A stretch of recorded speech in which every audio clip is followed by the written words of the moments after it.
Greetings, I'm Lies. And I am Scandal. And let's review a book together. Yay! Or at least a book preview. So Yes. we're looking at The Forest of Enchantments by Chitra Divakaruni. Yep. And that I read. I was going to say, my good friend Scandal here performed this book. Yes. If you haven't heard the preview yet, you can please feel free to go check that out. There is a link in the description.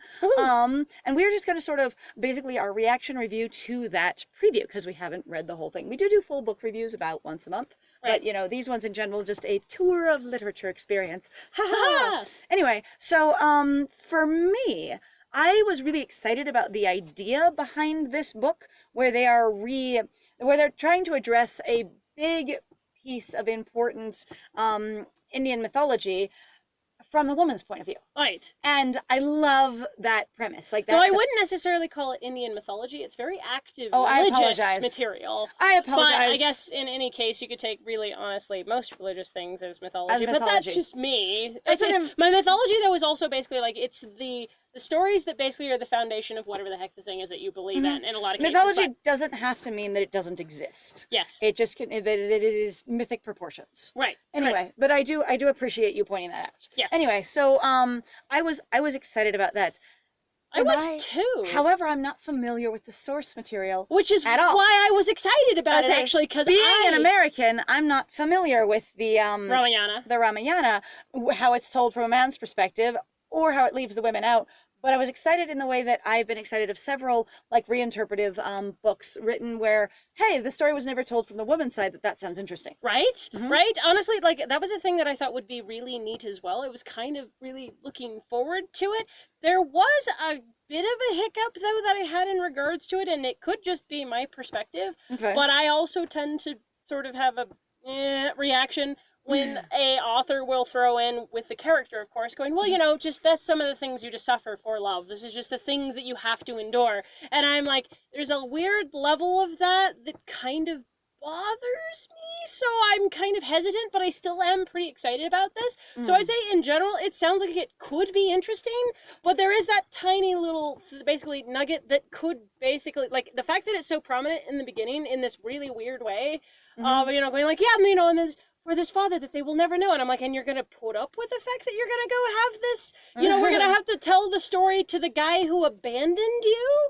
Like, there's a weird... I'll say, and for me, I guess, listening to this, like, the writing was competent, which was nice, but there was so much exposition in the early part of it where it was just basically her setting up her background. Like, you establish that this book has been written, and then it's handed to her, basically, where, you know, so she can sort of evaluate it because her sons are going to sing it. And then you get this experience of going, she is then set to the task of writing the women's side of things. Right. And she's not very good at writing. And she's not, like, she says, like, you know, it's very, like, broken, challenged, you know, basically hand kind of thing. Right. So, strangely enough, I don't know why he set her to the task of writing it. I know. Because if writing is not her strong suit, maybe more oral tradition, maybe describing it and talking about it.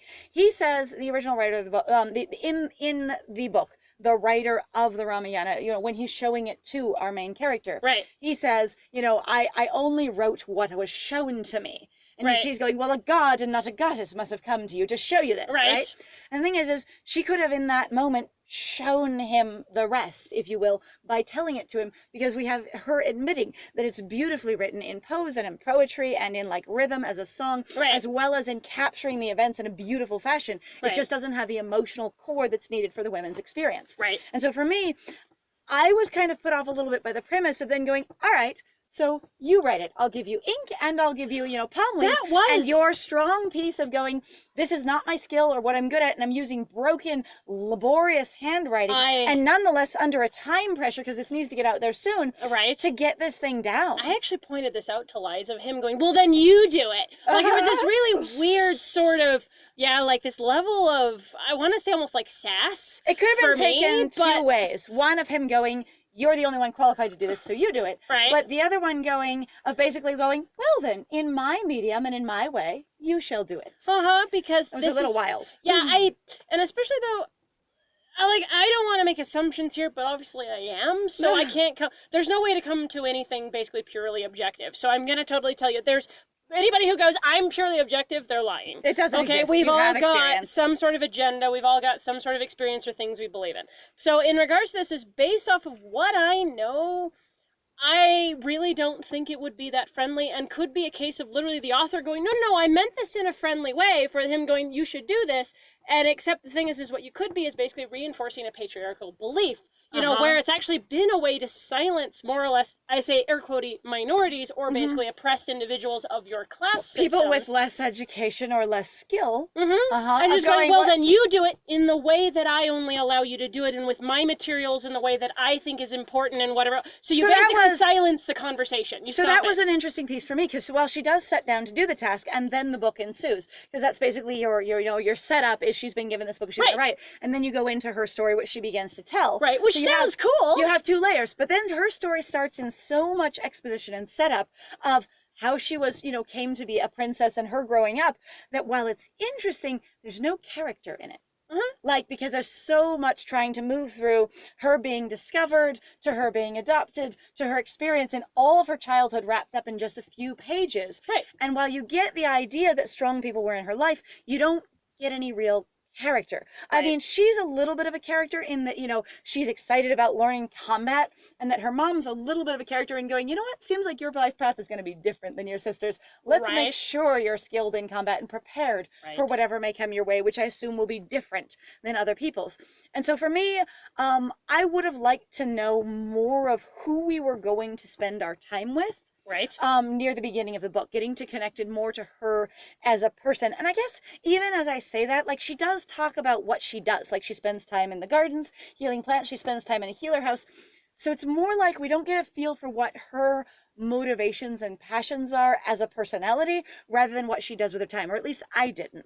Because as I think about it and break it down, I'm like, there was a lot of telling what she did with her day and her time, but not a lot of talking about, she's like, I intrinsically knew the properties of the plants, but always denying that she had anything special about her. But we didn't really get a real strong feel for who she was. And again, I'm like, some of it sounds like it's an interesting beginning for me. It's not enough to put me necessarily off, so I am still curious in that sense. I do get your point, but I still don't think it's enough. It's too early on to necessarily, in this case, for me to go, I wouldn't read this. I guess I'd just go, for a preview itself, it didn't really sway me one way or another really hard, and I wish there'd have been a little bit more to it. Okay, that's totally fair. So that's sort of where I'm going. So I was kind of like, it sounds actually kind of interesting. So I was really hopeful. Though I will say, so as somebody who really wants to encourage people to go get this from your library, and especially like using like Overdrive or something like that, we were actually just looking, and it has seemingly disappeared from the app, and from our access. Yes, from our access. Because the thing is, so what we usually end up doing in order to read these is we find the available free samples,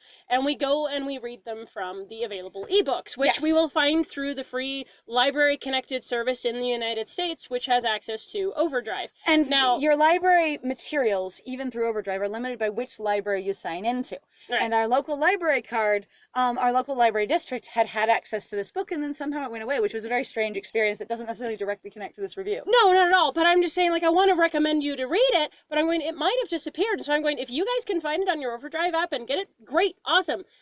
Because also encouraging, like, other materials from other parts of the world, because the United States is not isolated in a bubble. In general, based on my lack of exposure to any kind of, like, Indian culture or beliefs or anything like that, just growing up as, an American white girl, or if you will, I was going to say, is that this book was kind of a cool, like, connective piece, because it's an own voice book. She's writing about her country and her people and her history and what she knows. The author is from this space and was raised with all of these things. And so her approaching it, instead of somebody else going, I'm going to write about this thing that I learned about over there.